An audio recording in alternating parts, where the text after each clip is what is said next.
Hello नमस्कार student, welcome to innovation study channel. आप सभी का यहाँ पे स्वागत करते हैं। हमने प्रमेय 6.1 6.2 पढ़ लिया है, उस पे ही आधारित जो आपकी एक्सरसाइज 6.2 रहने वाली है, जो कि आज की क्लास में अपन अब स्टार्ट करने वाले हैं। तो पूरी क्लास को देख रहे होंगे। आई होप आपके सब कुछ समझ में आ रहा होगा। जो भी आपको डाउट लगता है आप कमेंट बॉक्स में लिख सकते हैं। अच्छे से आपकी थ्योरम करवाई थी मैंने, अगर वो क्लास नहीं देखी है तो इस क्लास का देखने से कोई फ़ायदा नहीं है, बंद कर दीजिएगा। जहाँ पर भी आप देख रहे हैं क्लास बंद कर दीजिए, मत देखिएगा। मेरे कहने का मतलब ये, अगर थ्योरम आपको नहीं आती, थ्योरम की क्लास आपने नहीं देखी है तो ये क्लास देखने से कोई फ़ायदा नहीं है। अब देखिएगा, आज की क्लास में एक्सरसाइज अपन 6.2 स्टार्ट करेंगे। क्वेश्चन नंबर पहला है इसमें ये दिया गया है कि प्रमेय 6.1 के अकॉर्डिंग, देखिएगा स्टूडेंट, बीच में लाइट मिस होगी तो अब देखिएगा यहाँ पे आपको गिवन है कि जो DE भुजा है वो BC के समांतर है, जो DE भुजा है वो BC के समांतर है। दोनों ही पहले क्वेश्चन के दो भाग हैं, तो इसमें दिया गया है, इसमें आपको EC ज्ञात करना है, इसमें आपको AD ज्ञात करना है। तो गिवन क्या है, यदि DE भुजा BC के समांतर है तो आप पढ़ेंगे प्रमेय 6.1 आधारभूत अनुपातिक प्रमेय। तो ये इसके अकॉर्डिंग हो जाएगी AD अपॉन में DB। अगर ये समांतर है तो ये अनुपात होगा AE अपॉन में AC, ये आएगा प्रमेय 6.1 से। अब AD का मान आपको दिया गया है कितना, 1.5 बटे 3, ये 1 है, ये आपने मान लिया x, तिरछा गुणा कराएंगे तो ये आएगा 1.5 गुणा x बराबर 3 गुणा 1। तो x का मान हमें निकालना है 3 बटा 1.5 गुणा में भाग में लग जाएगा, 3 में 1.5 का भाग लगाएंगे, पॉइंट हटाएंगे, ऊपर एक 10 लग जाएगा, 30 बटा 15 कितना आएगा, 2 आएगा। तो x का मान कितना आ जाएगा हमारे पास में, 2 सेंटीमीटर आएगा। इसी प्रकार से अगर यदि यहाँ पे DE समांतर है BC के तो रिजल्ट क्या होगा, DE के द्वारा दोनों भुजाओं पे काटे गए अनुपात बराबर होंगे, AD बटा DB is equal to AE बटा EC। AD का मान हमें ज्ञात करना है, x मान लिया, DB का मान 7.2 इज इक्वल टू ये है 1.8 मल्टीप्लाई डिवाइड बाई 5.4। तिरछा गुणा करोगे x बराबर कितना आएगा, इसका गुणा इसके साथ में, इसका गुणा इसके साथ में, 7.2 का गुणा 1.8 के साथ में, और भाग में ये 5.4 लग जाएगा, पॉइंट से पॉइंट हट जाएगा, ठीक है। और इस पॉइंट को हटाएंगे तो नीचे कितना लग जाएगा, 10 लग जाएगी, यानी पॉइंट के बाद में एक अंक है तो 10 लगेगा, 2 अंक है तो 100 लगेगा, 3 अंक है तो 1000 लगेगा। तो x का मान कितना आएगा, 18 से काटोगे, 18 दूनी 36, 18 या 54, 3 बार कटेगा, 18 से 54 कट जाएगा 3 बार, 3 से वापस 72 कटेगा तो कितना आएगा, 24 दूनी 48, 24 या 72, तो हमारे पास में ये आएगा 24 बटा 10, 24 में 10 का भाग लगाएंगे 2.4 सेंटीमीटर आएगा, 2.4 सेंटीमीटर आएगा। तो ये आपके पास में x का मान आ गया 2.4 सेंटीमीटर। ये पहला क्वेश्चन फिनिश हो गया। अब जो थ्योरम है उसके अकॉर्डिंग ही अपन चलेंगे, 6.1 कहीं पे लगेगी, कहीं पे 6.2 लगेगी। अब इसके बाद में इसका सेकंड नंबर क्वेश्चन है, अच्छे से पहले क्वेश्चन को पढ़ना है। क्वेश्चन में क्या दिया गया है, किसी त्रिभुज PQR की भुजाओं PQ और PR पे क्रमशः बिंदु E और F स्थित है, निम्नलिखित में से प्रत्येक स्थिति के लिए बताइए क्या EF QR के समांतर है, EF QR के समांतर है, ये हमें बताना है। क्वेश्चन नंबर 2, पहले तो सबसे पहले अपन इसका डायग्राम बना लेते हैं। ये आपने एक त्रिभुज बना लिया PQR,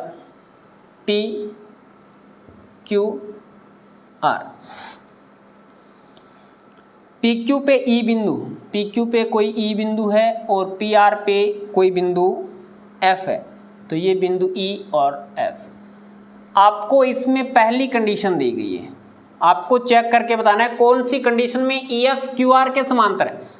और कब समांतर होगा? जब इसके द्वारा EF के द्वारा ये दो भुजाएं हैं PQ और PR पे अनुपात काटे जाएंगे और अगर उसका मान बराबर है तो ये EF है वो QR के समांतर है, अन्यथा नहीं। इसमें PE का मान आपको गिवन है कितना? 3.9 सेंटीमीटर।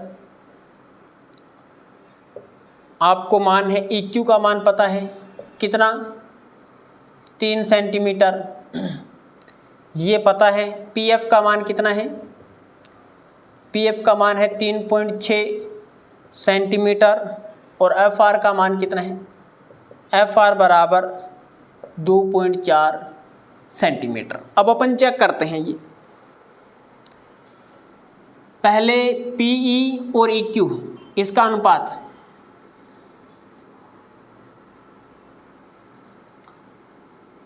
PE अपॉन में EQ का अनुपात निकाल लेते हैं। 3.9 बटा 3, 3.9 बटा 3, पॉइंट हटाओगे नीचे लग जाएगा 10 या 30 हो जाएगा डायरेक्ट। तो ये हो गया 39 बटे 30, 3 से कटेगा 13 3 39, 10 या 30, 13 बटे 10 सेंटीमीटर। वह आप निकालेंगे PF बटे FR, PF बटे FR। तो PF का मान कितना है? 3.6 बटे FR का मान कितना है? 2.4। पॉइंट से पॉइंट हट जाएगा, 18 दूनी 36, सॉरी किससे काटोगे? 6 से काटोगे। 6 से दोनों कट रहे हैं क्या? 6 से कट जाएंगे दोनों।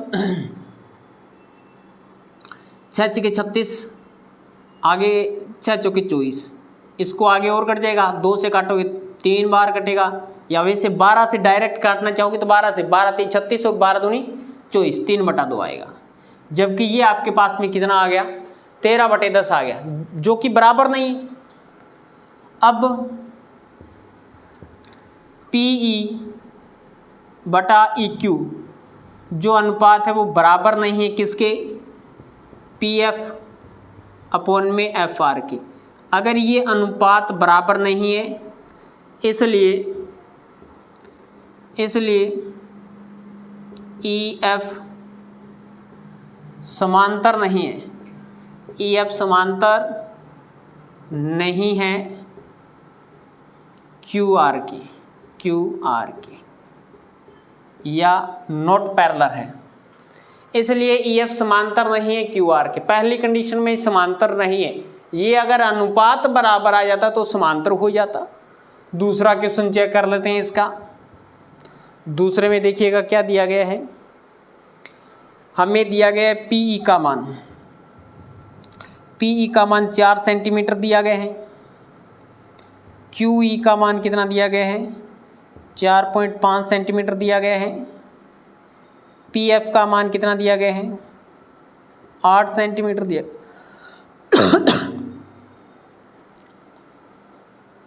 और RF का मान 9 सेंटीमीटर दिया गया। ये अनुपात आपको दे रखा है। अब इसका चेक कर लेते हैं, लिखा तो सही होगा ना? 8 4 4 4 4.5, ठीक है। निकालो PE और QE। PE divide by QE कितना आएगा? 4 बटे 4.5, पॉइंट हटाओगे ऊपर 10 लग जाएगा, पॉइंट हटाओगे ऊपर 10 लग जाएगा, ये बनेगा 40 बटे 45, 40 बटे 45। ये किसी नंबर से कट रहे हैं क्या? 40 और 45 5 से कट रहे हैं, 5 8 40, 5 9 45। इसी प्रकार से आप निकालेंगे PF बटे FR। PF का मान 8 बटे 9 जो कि दोनों में बराबर हैं। अब क्या रिजल्ट प्राप्त हो गया? PE बटा QE बराबर हैं किसके? PF के और FR के बराबर हैं। बराबर हैं इसलिए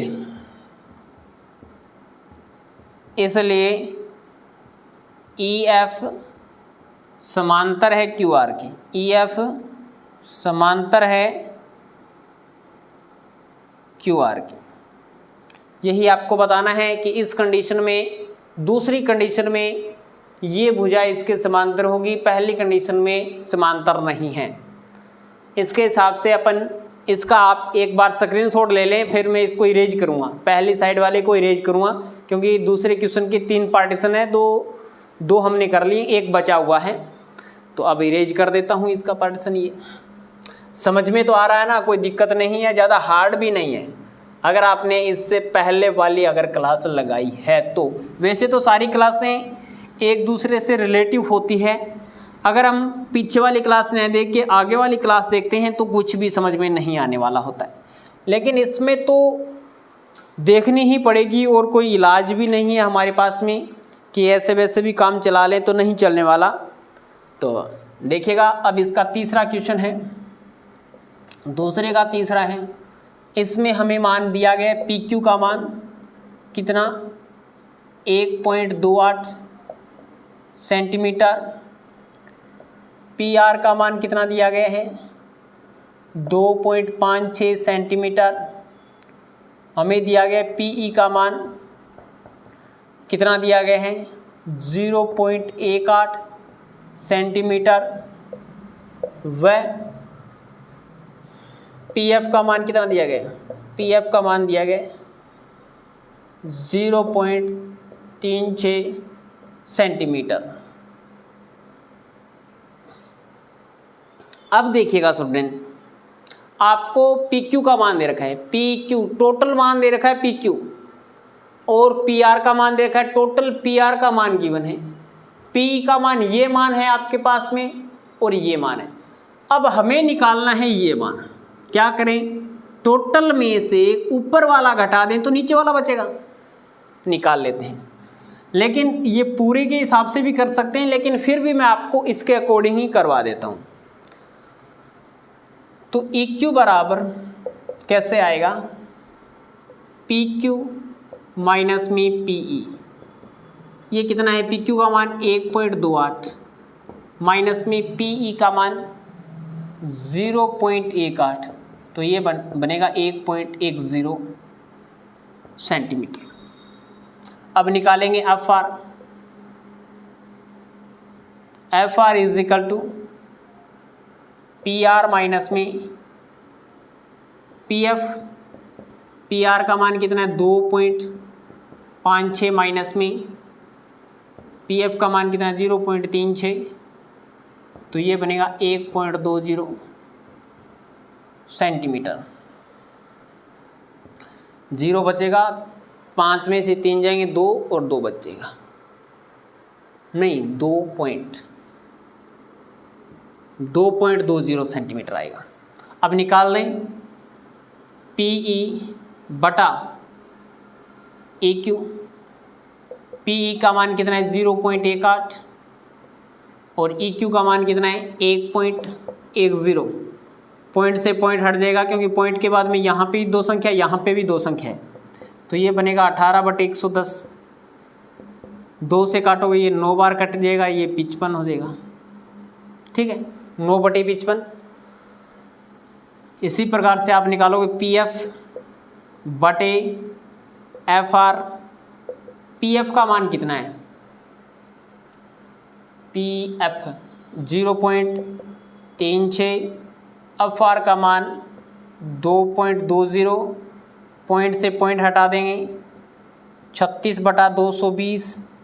4 से काटोगे 9 चौके 36, 4 से काटोगे 55 चौके 220, तो रिजल्ट बराबर आ रहा है। अब क्या प्राप्त हो गया, पी ई ई क्यू बराबर है पी एफ एफ आर। अगर ये बराबर अनुपात है, P E E Q P F F R अगर बराबर अनुपात है, इसलिए ई एफ समांतर होगी क्यू आर के, इसलिए ई एफ समांतर होगी क्यू आर के। ऐसे आपको हल करके अच्छे से बताना है, तो ये हमारा दूसरा क्वेश्चन कंप्लीट हो जाता है स्टूडेंट। इसका आप अच्छे से स्क्रीनशॉट ले लीजिएगा। इसमें आपको ये निकालना पड़ा, पूरा दिया गया था, कोई बात नहीं, अगर ये पूरा दिया जाता है, ये दिया जाता है, ये निकालना हो तो ये घटा देते हैं, ये आ जाएगा। ये दिया गया था, ये घटा दिया तो ये नीचे वाला आ गया। तो आपने स्क्रीनशॉट ले लिया होगा। इसके बाद में अपन क्वेश्चन नंबर 3 पे चलते हैं। क्वेश्चन नंबर 3 में आकृति 6.18 में दर्शाया गया है। आपको आकृति दी गई है, आकृति को अच्छे से देखना है, फिर आपको सॉल्यूशन उसका बताना है। ये क्या हमें पूछा गया है, और वैसे इजी क्वेश्चन है। थ्योरम एक तरीके से देखो, थ्योरम ही मेन है इसमें, क्वेश्चन तो थ्योरम के बेस पे ही है। अगर थ्योरम याद है तो पूरा चैप्टर याद है, बस ये मान के चलें। क्वेश्चन नंबर 3, इसमें आपको इस प्रकार की आकृति दिखाई गई है।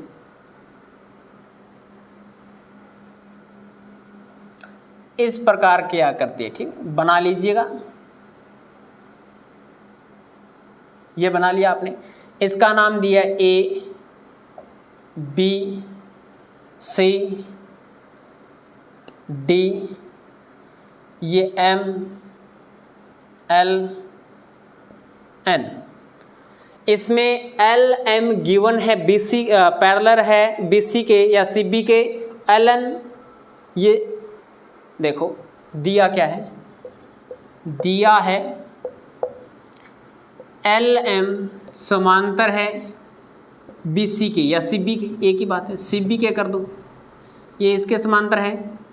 वह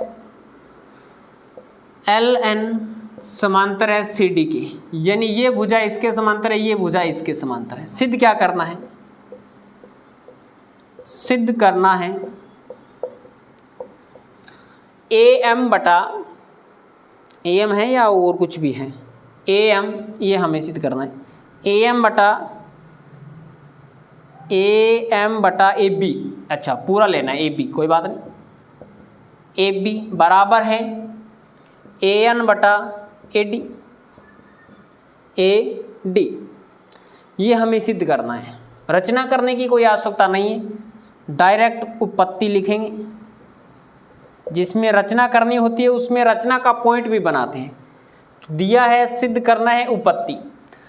उपपत्ति में लिखोगे त्रिभुज ABC में, त्रिभुज ABC में यदि LM समांतर है CB के, LM समांतर है CB के, तो क्या अनुपात होगा, AM बटा MB, AM बटा MB is equal to AL बटा LC।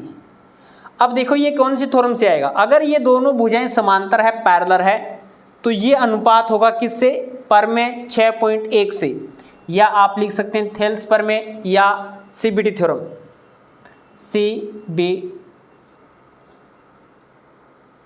BPT थ्योरम, CBT नहीं, BPT थ्योरम।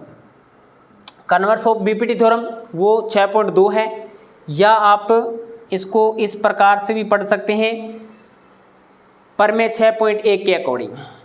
अब साइड वाला इरेज करूं मैं। इसी प्रकार से नीचे वाला त्रिभुज लेते हैं, इसमें नीचे वाला त्रिभुज लेंगे तो सेम वही कंडीशन बनेगी। अगर कोई तीसरी भुजा के समांतर भुजा खींची जाती है तो वह दो भुजाओं को समान अनुपात में विभाजित करती है। ये आपके दिमाग में बात सेट हो जानी चाहिए। वह त्रिभुज ACD में यदि LN समांतर है CD के, तो AN बटे ND बराबर है AL बटा LC। इक्वेशन नंबर 2 ये आपके पास में इक्वेशन नंबर 1 आ जाती है, और ये कौन सी, BPT थ्योरम आ गया। अब देखिए समीकरण नंबर 1 नीचे है 2, AL बटा LC, AL बटा LC RHS साइड दोनों में इक्वल है तो LHS साइड इक्वल हो जाएगी। हमारे पास में AN बटा, अच्छा पहले ये लिख दें AM बटा MB, AM बटा MB plus is equal to, लिखोगे क्या समीकरण नंबर 1 व 2 से, समीकरण नंबर 1 व 2 से क्या प्राप्त हो जाएगा, AM बटा MB is equal to AN बटा ND, ये बराबर हो जाएगा, बराबर हो जाएगा। लेकिन हमें तो सिद्ध क्या करना था, AM बटा AB, AN बटा AD, तो चेंज किसको करना है, MB और ND को चेंज करना है। किसको चेंज करना है, MB और ND को चेंज करना है। रेसिप्रोकल कर दें, इसका उल्टा कर दें तो क्या बनेगा, MB बटा AM और ND बटा AN, और इसके बाद में दोनों तरफ एक एक जोड़ दें, MB बटा AM प्लस 1 और ये करेंगे ND बटा AN प्लस 1। एलसीएम कितना आएगा, इनका एलसीएम आ जाएगा हमारे पास में, AM एलसीएम आएगा तो MB प्लस में AM is equal to AN LCM आ जाएगा तो ये बनेगा ND प्लस में AN। अब ये देखते हैं MB प्लस में MA या AM, ये टोटल भाग कितना हो जाएगा, ऊपर वाला AB बनेगा क्या, AB बटा AM बराबर ND प्लस में AN, ND प्लस में AN, ये पूरी लाइन हो जाएगी AD, क्या हो जाएगी AD बटा AN। वापिस रेसिप्रोकल कर दो, इसका व्युत्क्रम कर दो तो ये बन जाएगा ऊपर वाला नीचे, नीचे वाला ऊपर, AM बटा AB is equal to AN बटा AD। यही आपको सिद्ध करना था, HP हैंस प्रूफ इति सिद्धम, ये मान आ गया। तो इसका आप अच्छे से स्क्रीनशॉट ले सकते हैं। समझ में आया ना, ये तो देखो वही थ्योरम है, बीपीटी थ्योरम चल रही है पर मैं 6.1 के अकॉर्डिंग स्क्रीनशॉट ले लिया होगा। तो आज की क्लास में हमने पहला क्वेश्चन, दूसरा क्वेश्चन, तीसरा क्वेश्चन कंप्लीट कर लिया है। क्लास कैसी लगी कमेंट बॉक्स में जरूर बताएं, अच्छी लगी हो तो लाइक और शेयर कर दीजिएगा। सभी स्टूडेंट क्लास को दिल से लाइक करेंगे, शेयर करेंगे, और कोई भी आपको दिक्कत लग रही है, किसी भी क्वेश्चन में दिक्कत लग रही है तो भी आप कमेंट कर सकते हैं। व्हाट्सएप नंबर हमारे आपको गिवन है। सभी जो सुविधा हमसे दी जा रही है वो आपको उपलब्ध करवा रहे हैं और आप इसका लाभ उठाएं। चलेगा स्टूडेंट, आज की क्लास में इतना ही। नेक्स्ट क्लास में मिलेंगे कुछ नए के साथ। जय हिंद, जय भारत।